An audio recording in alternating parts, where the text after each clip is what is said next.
So today we will start with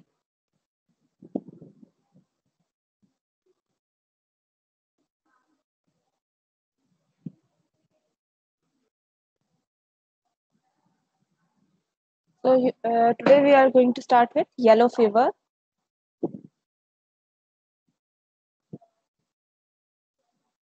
So this disease condition is first diagnosed in 1648. Okay, this yellow fever was first diagnosed in 1648, and the causative agent of yellow disease is flavivirus,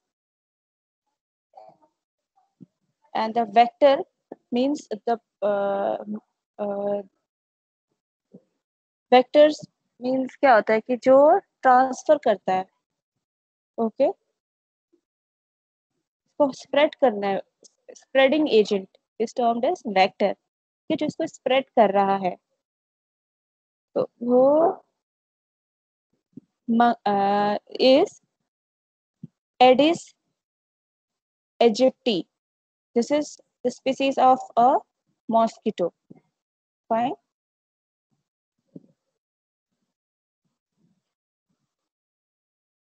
तो ये तो हम first of all देखेंगे global incidence कितना है, globally ये किस rate में अकर होता है.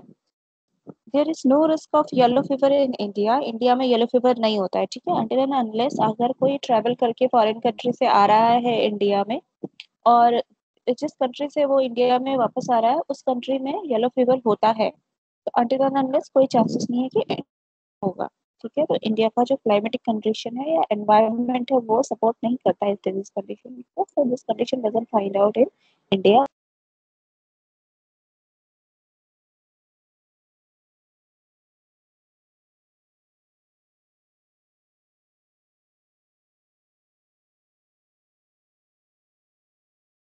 अफ्रीका में होता है या अमेरिका में होता है, या साउथ अफ्रीका साउथ अमेरिका में होता है ये disease condition yellow fever. So if somebody is traveling from there, okay, traveling from there and coming back to India, or coming to India from there, so then only the government of India asks them for the certificate of vaccination. ठीक है, अगर कोई individual है जो south Africa या south America से India आ रहा है, तब जो गवर्नमेंट ऑफ इंडिया है वो उनसे वैक्सीनेशन का सर्टिफिकेट मांगती है. अदरवाइज इंडिया में तो नहीं होता है. ठीक है, वैक्सीनेशन का सर्टिफिकेट क्यों मांगती है? अगर वैक्सीनेटेड है पर्सन, अगर एक बार ये येलो फीवर का वैक्सीन लग जाता है तो आप 35 ईयर्स के लिए द पर्सन गेट इम्यून. ठीक है, 35 ईयर्स के लिए कोई चांस नहीं होता है कि पर्सन को येलो फीवर हो, तो उसकी इम्यूनिटी डेवलप हो जाती है. तो अगर किसी को वैक्सीनेशन लगा हुआ है और उसका सर्टिफिकेट है तो डेफिनेटली सर्टिफिकेट में उसका time and everything will be mention, तभी तो चांसेस नहीं है कि वो अफेक्टेड है, और वो अफेक्टेड नहीं है तो वो इंडिया में इजीली ट्रैवल कर सकता है. ओके, तो yellow fever is common in tropical and sub tropical area of South America and Africa. ठीक है, now what do you mean by tropical and sub tropical? क्या समझ में आया आपको ट्रॉपिकल और सब ट्रॉपिकल रीजन से? Anyone?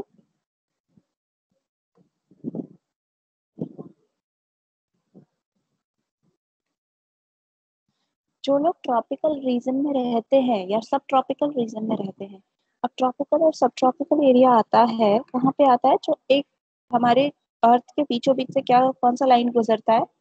That is equator, right? Above equator that is tropic of cancer, and below tropic equator line there is tropic of Capricorn. इन दोनों रीजन के बीच में अगर कोई कंट्री पड़ती है तो वो कौन सी कंट्री पड़ती है? बेसिकली वो पड़ती है south America and Africa. Okay, तो उस रीजन के लोगों में ये डिजीज कंडीशन कॉमनली देखा जाता है. ओके, आई होप कि समझ में आया हो. समझ में आया ये? Anyone please answer. तुम लोग सो मैम एक जाते बार हो और क्या? बता दीजिए. मैम एक बार और बता दीजिए. जैसे कौन से एरिया में होता है, ठीक है, कौन से एरिया में ये येलो फीवर होता है, तो वो एरिया कॉमनली होता है tropical region and sub tropical area, tropical and sub tropical area of South America and Africa. तो ये मोस्टली वर्ल्ड में कौन से कंट्री में होता है? South America and south Africa में। अब ट्रॉपिकल और सब ट्रॉपिकल एरिया को समझने के लिए आपको ये समझना है कि जो इक्वेटर है उसके ऊपर एक लाइन जाती है। इक्वेटर कैसे होता है? बीचों बीच जाता है, अर्थ के बीचों बीच जाओ, एकदम मिडिल लाइन है ना, करेक्ट। तो उसके ऊपर एक लाइन जाता है जो that is tropic of cancer, and उसके नीचे से एक लाइन जाता है that is tropic of capricorn. उसके बीच में जो भी कंट्रीज पड़ती हैं, okay, comes under the tropical region, tropical area. और अगर आप सीजन वाइज देखें तो इस एरिया को फिर फर्दर इसको डिवाइड किया जा सकता है। से आई विल टेल यू,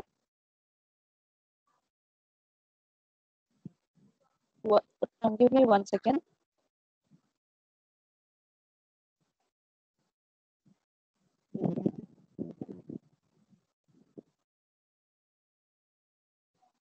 जो मिडिल ऑफ द ग्लोब में होती है, ठीक है, जो मिडिल ऑफ द ग्लोब है, मतलब इक्वेटर लाइन जहां से क्रॉस हो रहा है, इक्वेटर के ऊपर वाला रीजन, जस्ट इक्वेटर के ऊपर वाला और इक्वेटर के नीचे वाला। आपको बेसिकली इसको समझने के लिए ये एरिया दोनों लाइन कौन से लाइन के बीच में डिफर करता है? ट्रॉपिक ऑफ कैंसर और ट्रॉपिक ऑफ कैप्रिकन के बीच में। यस यस, कोई डाउट है? मैम आपकी वॉइस ब्रेक हो रही है मैम। वॉइस ब्रेक हो रही है?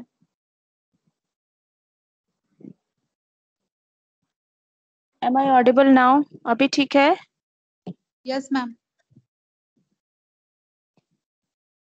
ओके देन, तो आप समझ में आ गया ट्रॉपिकल रीजन कौन सा होता है, tropical and sub tropical region कौन सा होता है?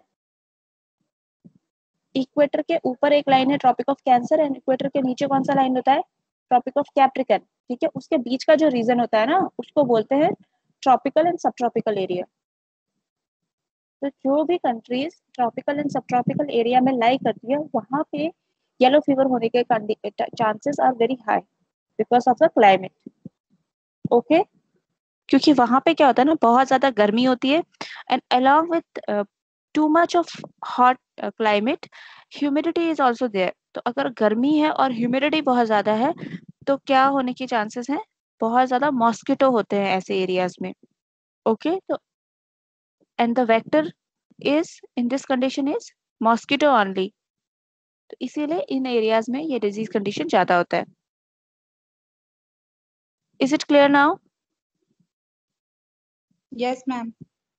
ओके, तो as per WHO, every year in these areas like South America and Africa, 2 lakhs cases of disease is seen। ठीक है, 2 लाख केसेस मिलते हैं every year, and out of which 30,000 people are dead। तो आप इसका जो mortality rate है is very high, so it's a very dangerous disease condition।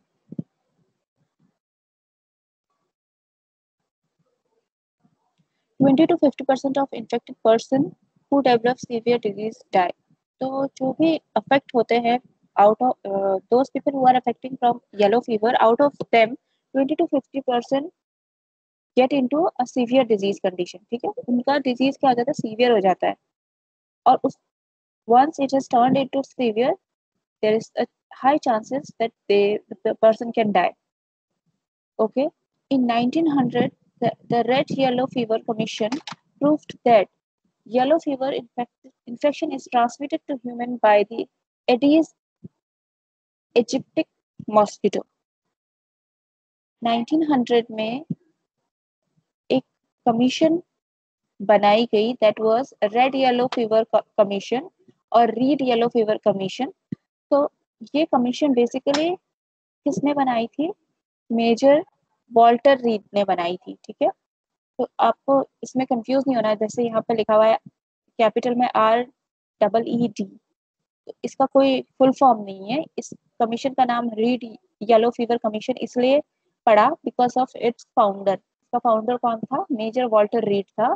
तो उसके सरनेम के बेसिस में ये इस कमीशन का नाम रख दिया गया। जो मेजर वॉल्टर रीड था, that was the US army physician. वो यूएस आर्मी में फिजिशियन था, ठीक है। तो उसने इसको उसने एक कमीशन सेटअप किया, और इस कमीशन के बेसिस में ह्यूमन में जो ये एक डिजीज कंडीशन आता है yellow fever is due to the vector called Aedes aegypti mosquito. ये एक वन ऑफ द मॉस्किटो का टाइप है। एडीज एजिप्टिक मॉस्किटो के काटने से ये डिजीज कंडीशन हो सकता है।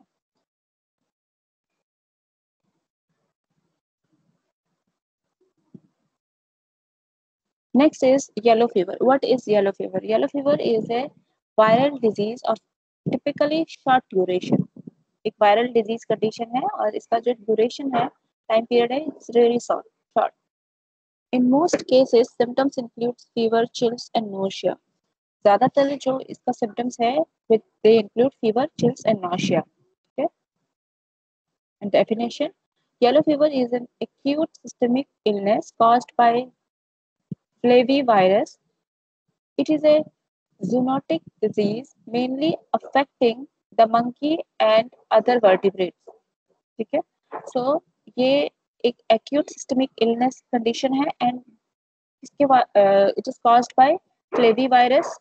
flavivirus की वजह से होता है, and this is mostly caused in ये एक zoonotic disease है। zoonotic disease का मतलब होता है जो एनिमल में होते हैं, जो disease condition, okay? disease condition which occurs in animal is termed as zoonotic disease, और ये किस में मोस्टली होता है? मोंकी में और अदर वर्टिब्रेट्स में। ओके, अदर वर्टिब्रेट्स में कौन सा कैटेगरी आ जाता है? एक तो मंकी में पाया जाता है, एंड दूसरा जो हम देखते हैं वो ह्यूमन बीइंग में देखते हैं। A tropical disease that is passed from monkey to human and that makes the skin turn yellow and often cause diseases। तो इसमें बेसिकली क्या होता है? This is passed from monkey to human. Monkey से ये ह्यूमन में transfer हो जाता है, और in some areas human to human भी ट्रांसफर होता है। ओके, तो और इसमें क्या होता है? The main symptom is skin turn yellow, yellow हो जाती है skin, and often cause death. और कुछ टाइम के बाद अगर ये सीवियर स्टेज में चला गया तो पेशेंट की डेथ हो जाती है। Now again, the next definition of yellow fever is a mosquito borne viral disease that occurs in tropical and subtropical area. It can occur in males and female of any age. Yellow fever belongs to the Flaviviridae family.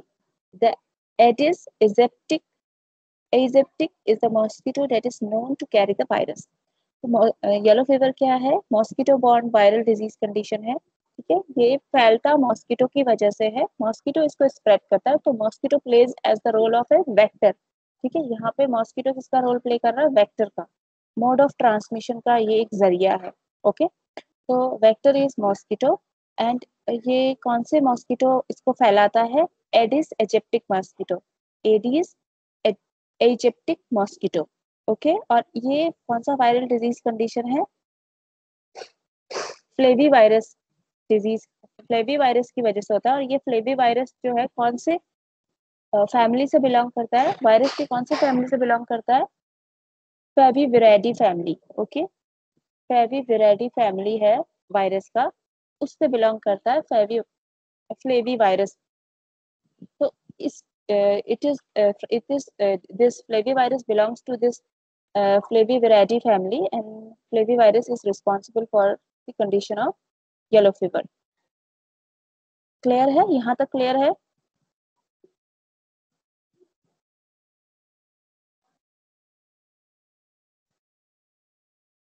Students, please answer. Is it clear or not?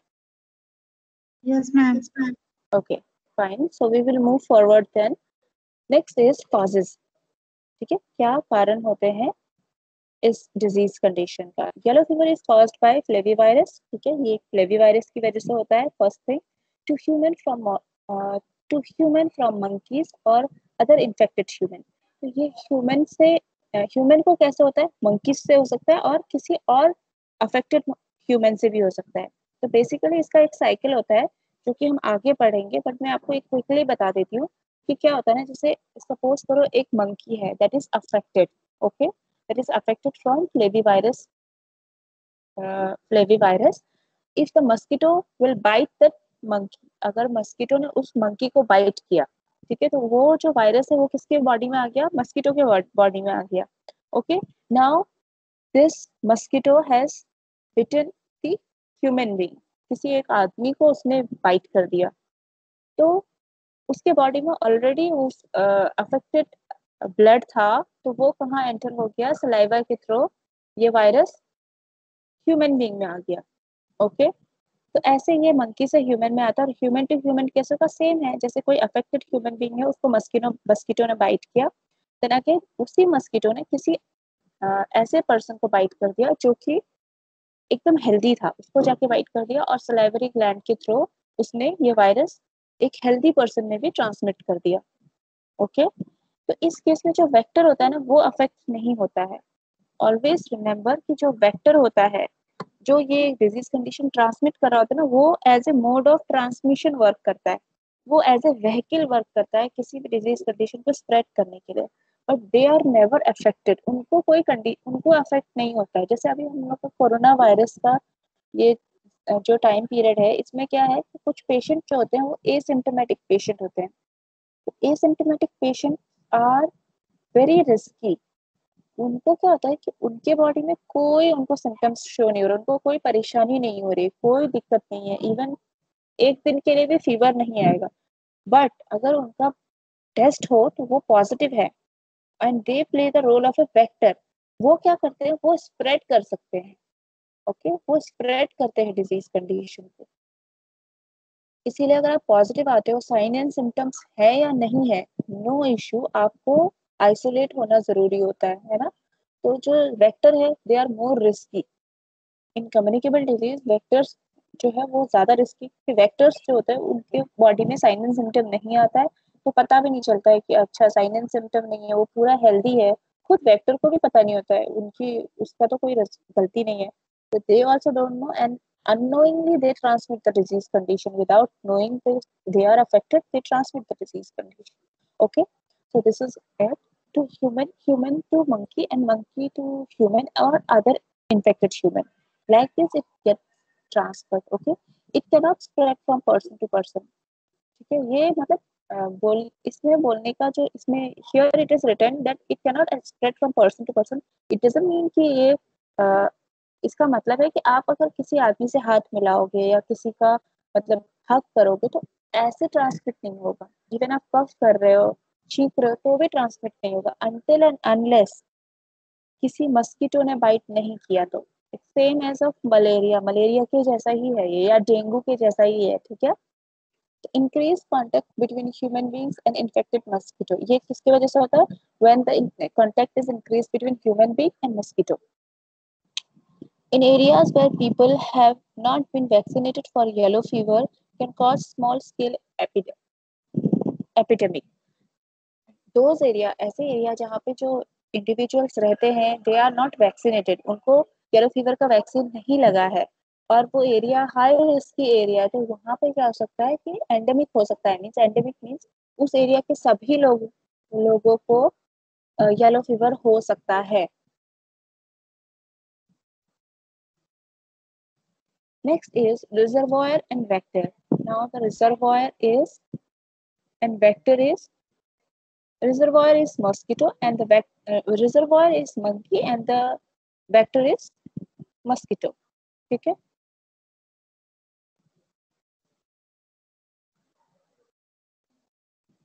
Next comes host factor. Host factor में क्या क्या है, कौन host factor का मतलब होता है किसको अफेक्ट कर सकता है ये condition. Okay, to who this disease condition can affect.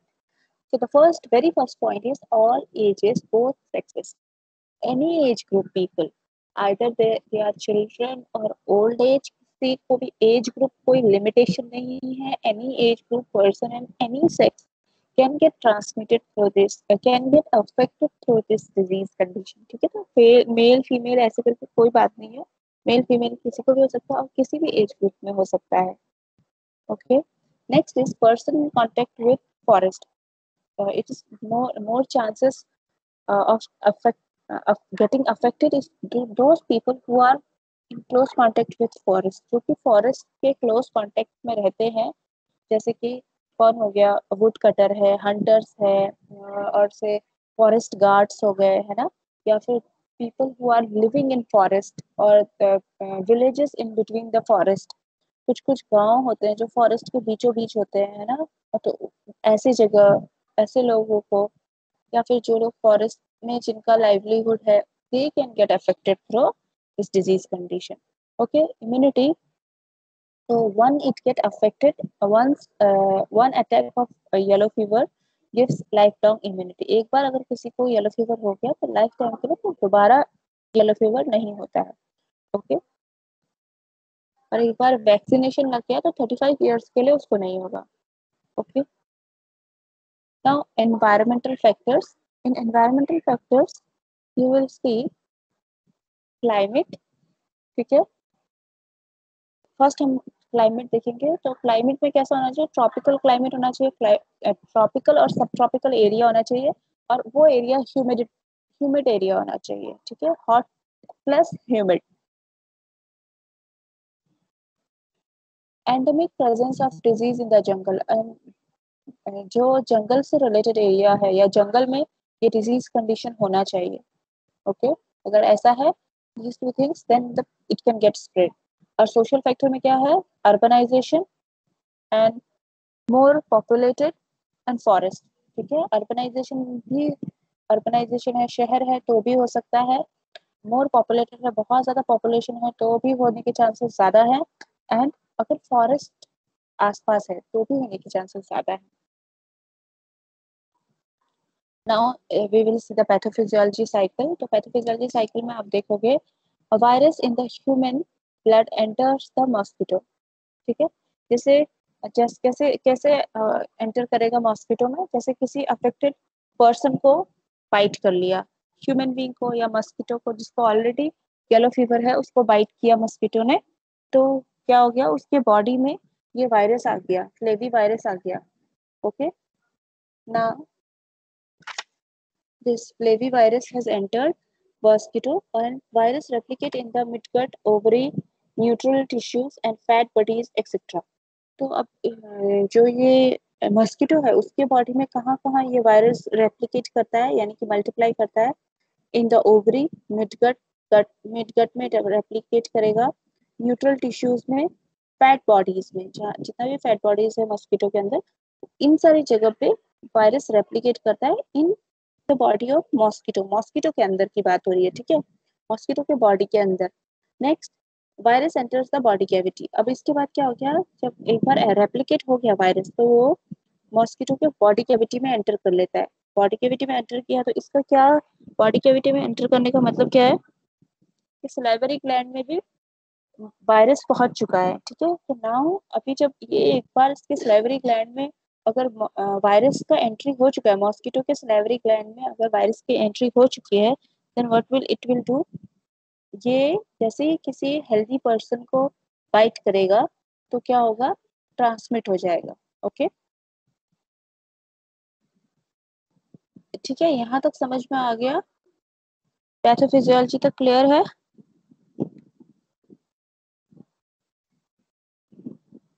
Yes, ma'am. clear? Okay, so now we will see incubation period। incubation period कितना होता है, 3 to 6 days का होता है। ठीक है, and period of communicability, कौन टाइम, कितने टाइम तक the person is is potential potential enough to transmit the disease condition। तो वो टाइम पीरियड होता है कि मतलब कितने टाइम तक एक इंडिविजुअल फैला सकता है डिजीज कंडीशन। ठीक है, उसको अगर मच्छर ने काटा तो ये डिजीज कंडीशन फैल सकती है, that is of 3 to 4 days। First जैसे इन्फेक्शन हो गया उसके 3 से 4 days के अंदर में, that is very person is can spread the disease condition, उसके बाद वो स्प्रेड नहीं कर सकता है। तो जो साइकिल है येलो फीवर का वो देखो आप, फर्स्ट जो आप देख रहे हो, फर्स्ट वाला साइकिल आप जंगल में देखोगे। ठीक है, जंगल वाला है, देन बीच में जो है middle one is village, then the last one is of city. City में कैसे फैलता है, तो जंगल में कैसे फैलता है, देखो मंकी है एंड ह्यूमन है। ओके, मंकी को ऑलरेडी अफेक्टेड है, उसको मस्कीटो ने बाइट किया तो किसको हो गया, ह्यूमन को हो सकता है या किसी और मंकी को भी हो सकता है, क्योंकि मस्कीटो तो देख के बाइट नहीं करेगा ना, जो मिल गया उसको ब्लड चाहिए तो वो तो बाइट कर देगा, ऑलरेडी मस्कीटो कैरी कर रहा है वायरस को, है ना। तो मंकी से ह्यूमन को भी हो सकता है, अगर ह्यूमन जंगल में आ रहे हैं, if the man is or the human being is coming in jungle or in close contact with jungle, है ना, या फिर जंगल में आ रहे हैं या फिर वो जंगल के आसपास है, तो मंकी अफेक्टेड मंकी को अगर मस्कीटो ने बाइट किया, then it can get affected to spread to human और अनदर मंकी, एंड ये साइकिल ऐसे ही चलेगा। ओके, ये जो फर्स्ट साइकिल है ये found in jungle, then the second cycle is in village. Village में क्या होगा, जैसे ह्यूमन बीइंग, अगर ह्यूमन बीइंग अफेक्टेड है या मंकी अफेक्टेड है, उसको मॉस्किटो ने बाइट किया, और इस जो अफेक्टेड मॉस्किटो जो कैरियर है ना, जो vector as a vector work कर रहा है, ने दूसरे ह्यूमन को काट दिया, तो क्या हो जाएगा, ये ऐसे स्प्रेड हो जाएगा। ठीक है, और एल्स यू कैन से, अगर कोई अफेक्टेड ह्यूमन है already suffering from this yellow fever, उसको मस्कीटो ने बाइट किया और सेम मस्कीटो ने जाके एक हेल्दी पर्सन को बाइट कर दिया, तो भी ये स्प्रेड होगा। ठीक है, तो ये साइकिल है विलेज में। नाउ द सिटी में क्या साइकिल है, सिटी में तो मस्कीटो मंकीज नहीं होंगे ना, मस्कीटो तो होंगे और ह्यूमन बीइंग होंगे, बट मंकीज तो नहीं होंगे। तो से अफेक्टेड ह्यूमन बीइंग है, ठीक है, उसको मस्कीटो ने बाइट किया और ये मस्कीटो ने जाके एक हेल्दी पर्सन को बाइट कर दिया, तो ह्यूमन टू ह्यूमन ट्रांसफर होगा सिटी में। जंगल में होता है मंकी टू ह्यूमन और मंकी टू मंकी, विलेज में होता है ह्यूमन टू ह्यूमन और मंकी टू ह्यूमन, और जो सिटी है उसमें ह्यूमन टू ह्यूमन। अगर वेक्टर सब में क्या है, मस्कीटो ही है। Next is sign and symptoms. In sign and symptoms we will see कौन कौन से साइन एंड सिम्टम्स होते हैं। अर्ली साइन एंड सिम्टम्स जो होता है इस डिजीज कंडीशन का, it's very much similar to influenza. जो इन्फ्लुएंजा में जो साइन एंड सिम्टम होते हैं वही होता है, दैट इज हेडेक होगा, रेड आईज होंगे, ब्लीडिंग होने लग जाएगा। ओके, और then muscle and joint pain होगा, वॉमिटिंग हो सकता है, बैक एक है, पीठ में दर्द हो रहा है ना, एंड बॉडी एक, पूरे बॉडी में pain. This all are the things which the patient will complain. और जो सीवियर है उसमें क्या हो जाएगा, सीवियर में ब्लीडिंग होगी, ओके, देन हिपैटोमेगाली हो जाएगा और जॉन्डिस हो जाएगा। क्या, what is hepatomegaly? Abnormal enlargement of liver. Okay, abnormal enlargement of liver, ये hepatomegaly, jaundice and bleeding will occur in severe condition. जब सीवियर कंडीशन में अगर पेशेंट पहुंच गया तो उसके बाद ये सारे सिम्टम्स आएंगे उसको। अदरवाइज अगर अर्ली साइन सिम्टम्स है तो उसमें हेडेक है, मसल्स एंड जॉइंट्स एक है, फीवर है, वॉमिटिंग है, ये सारी चीजें आएंगी। ओके, होपफुली तुम लोग को समझ में आ रहा है ये। नेक्स्ट इज येलो फीवर में क्या है। Okay sir, same as of sign and symptom, उसी का कंटिन्यूएशन है। High mortality, there is high mortality when once yellow fever enters the toxic phase. अगर टॉक्सिक फेज में एक बार येलो फीवर चला गया, यानी कि टॉक्सिक फेज में सीवियर फेज में चला गया, तो क्या होगा, मोर्टेलिटी रेट हाई है उसमें। अगर सीवियर कंडीशन में चला गया तो मोर्टेलिटी के चांसेस बढ़ जाते हैं, डेथ रेट के चांसेस बढ़ जाते हैं। ठीक है, डेथ रेट बढ़ जाता है। Toxic phase occurs approximately 8 days after the infection। Infection के 8th डे में, 8 to 9th डे में ये सिवियर कंडीशन में एंटर कर लेता है। ठीक है, when toxic, bleeding can occur from the mouth, nose, eyes and stomach। जब अगर टॉक्सिक कंडीशन में पहुंच गया और सीवियर कंडीशन में पहुंच गया तो क्या क्या होगा, ब्लीडिंग होने लग जाएगी माउथ से, नोज से, आईज एंड स्टमक से। ठीक है, when toxic, yellow fever can affect the liver and kidney causing jaundice।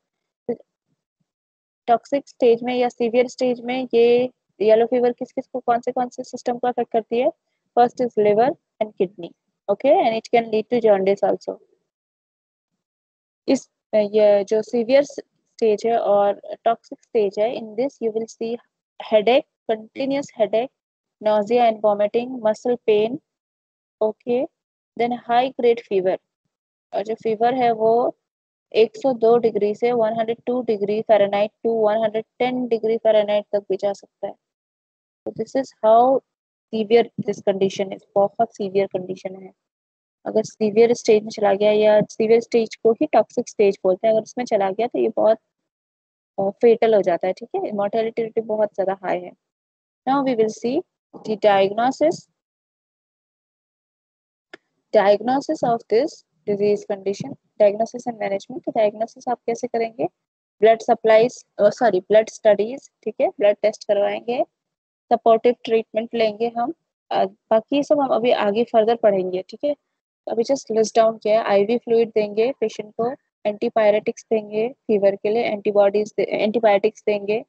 Okay, क्योंकि एंटीबायोटिक्स क्यों दे रहे हैं? क्योंकि वैसे तो ये वायरल डिजीज कंडीशन है, बट आप बोलोगे कि एंटीबायोटिक्स क्यों दे रहे हो? क्योंकि वायरल डिजीज कंडीशन से क्या होता है, अगर viral disease condition can lead to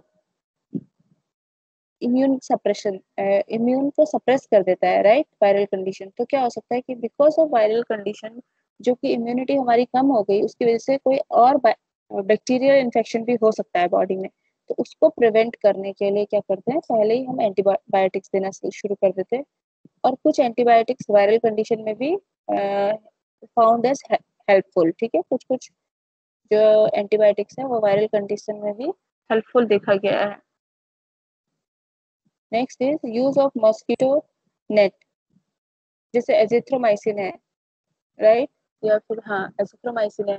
अभी आप कोविड के सिचुएशन में देखोगे कि पेशेंट को कोविड क्या है, वायरल कंडीशन है, बट पेशेंट को क्या दिया जाता है, एजिथ्रोमाइसिन भी दे रहे हैं 500 mg पर डे। क्यों दे रहे हैं? वो तो एंटीबायोटिक है, क्यों दे रहे हैं? क्योंकि रेस्पिरेटरी में अगर कोई बिकॉज ऑफ इम्यून सिस्टम लो हो गया, रेस्पिरेटरी सिस्टम में अगर कोई और इन्फेक्शन हो गया, बैक्टीरियल इन्फेक्शन भी ग्रो कर गया, क्योंकि इम्यून सिस्टम जिस समय लो होता है तो उस समय दूसरे डिजीज कंडीशन होने के चांसेस बहुत ज्यादा हो जाते हैं, ठीक है। और किसी भी तरह का अगर रेस्पिरेटरी प्रॉब्लम है, ये एजिथ्रोमाइसिन इज वेरी हेल्पफुल। तो सेम एज जो वायरल कंडीशन होता है उसमें एंटीबायोटिक भी दिया जाता है, ठीक है। Use of mosquito net and mosquito repellent. Next slide is treatment. Treatment में क्या करेंगे? Patient should be hospitalize for supportive care and close observation. Patient को जैसे ही हमको डायग्नोस होता है कि this person is suffering from yellow fever, the patient should be hospitalize, ठीक है। और ताकि उसको हम सपोर्टिव केयर प्रोवाइड कर सके और क्लोज ऑब्जर्वेशन में रहे पेशेंट, ठीक है।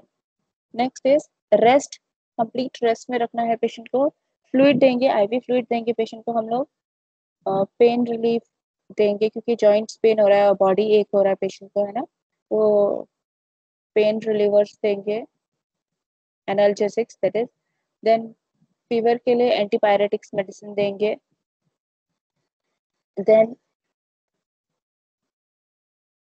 जो येलो फीवर के जो पेशेंट होते हैं उनको हमने जैसे उनके सराउंडिंग में मॉस्किटो नहीं होने चाहिए, क्योंकि already that person is affected, right. Now if any mosquito has mosquito will bite that person. अगर कोई मस्कीटो आके अफेक्टेड पर्सन को बाइट कर देगा और फिर मस्कीटो किसी हेल्दी पर्सन को बाइट कर दे, तो ये फैलने के चांसेस भी बहुत ज़्यादा बढ़ जाते हैं। इसीलिए जहाँ भी ह्यूमन बीइंग है, जहाँ पे भी पर्सन है, पेशेंट है जो कि येलो फीवर से अफेक्टेड है, उसके आसपास बिल्कुल सफाई होनी चाहिए, मॉस्कीटो बिल्कुल भी नहीं होना चाहिए। मैनेजमेंट में आप देखोगे, फार्माकोलॉजिकल मैनेजमेंट में आईवी फ्लूइड देते हैं, ओके। देन पेशेंट का बीपी हम लोग मॉनिटर करते रहेंगे और उसको मेंटेन रखना है, ब्लड प्रेशर को। अगर इफ रिक्वायर्ड, अगर रिक्वायरमेंट है, क्योंकि क्या हो रहा है, ब्लीडिंग होने लगे, सीवियर कंडीशन में क्या हो रहा है, ब्लीडिंग हो रहा है, तो अगर रिक्वायरमेंट है तो ब्लड ट्रांसफ्यूजन करेंगे पेशेंट को। अगर इन केस सीवियर कंडीशन में किडनी फेलियर भी हो रहा है, आप लोगों ने देखा, राइट, तो कंडीशन के लिए अगर ज़रूरत है पेशेंट को, हमको लगता है कि it is required, then we will go for dialysis also. और किसी भी तरह का अगर कोई और अदर इन्फेक्शन हो गया है पेशेंट को, तो उसको भी ट्रीटमेंट करना है सब side by side. Non pharmacological management में क्या करोगे आप? Advise patient to have plenty of water. Patient को एडवाइस करना है कि आप जितना हो सके उतना ज़्यादा पानी ले, advise the patient and family to clean their surrounding, पेशेंट को और उसकी फैमिली को बहुत अच्छे से इंस्ट्रक्शन देना है as a health care provider कि आपको अपना सराउंडिंग एकदम क्लियर रखना है, साफ रखना है, ठीक है। अब प्रिवेंशन एंड कंट्रोल में आप देखोगे, प्रिवेंशन एंड कंट्रोल में क्या है, 17D वैक्सीन का इस्तेमाल होता है, यूज होता है। ओके, सबक्यूटेनियसली ये जो वैक्सीन है वो कैसे दिया जाता है, सबक्यूटेनियसली देते हैं हम, SC के थ्रू देते हैं, सबक्यूटेनियस रूट से देंगे और 0.5 ml देते हैं, ठीक है। और जैसे ही वैक्सीनेशन हो गया तो 7वें दिन से पर्सन को इम्यूनिटी डेवलप होना स्टार्ट हो जाता है, 7वें दिन से, ठीक है। और ये जो immunity, once this immunity is develop then it will last for 35 years. तो 35 ईयर्स तक के लिए वो पर्सन इम्यून है अब, अगर वैक्सीनेशन के थ्रू है। और अगर किसी पर्सन को एक बार येलो फीवर हो गया और वो ठीक हो गया तो अब उसको लाइफ टाइम के लिए उसका इम्यूनिटी है, ठीक है। International certificates,